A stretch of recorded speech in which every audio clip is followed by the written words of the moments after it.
Well, hello there. Good afternoon, wherever you are. Maybe it's morning if you're over in the European content. I'm Johanna Munson, End of Life Navigator. And surprise, I'm going live. I didn't announce it this week. But as usual, on Wednesdays, I like to go live with the Death Deck. This is a card game, and it has about 100 or more cards in it. And it's a great way to start conversations about end of life planning. You never know what your family member, your partner, your parent, your adult child, what they might want. So this is a way to start those conversations. And today's card is all about, family conversations. So we're doing a multiple choice card today.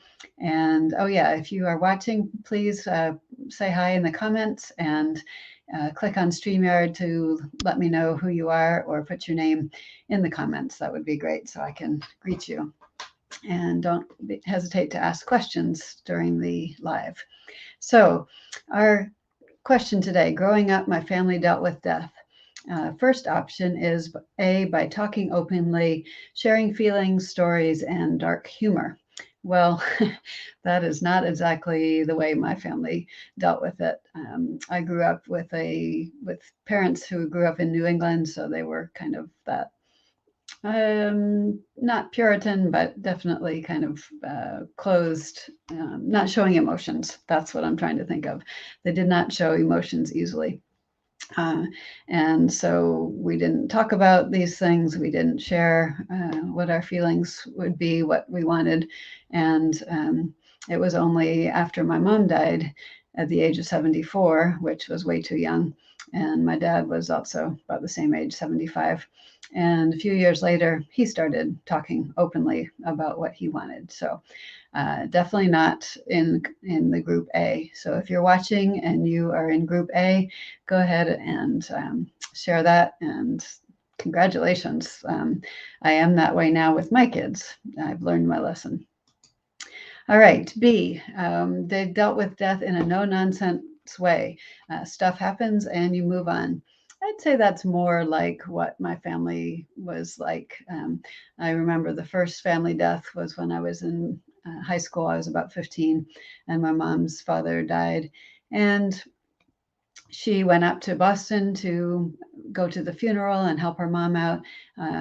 Came back, and we didn't ever really mention it again.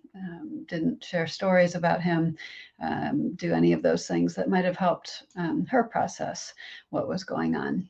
So, yeah, we kind of dealt with it and moved on. So C, keeping it all bottled up and avoiding any discussion. Well, that's kind of can be typical, right? Because we don't want to deal with death. We don't want to think about losing our loved ones.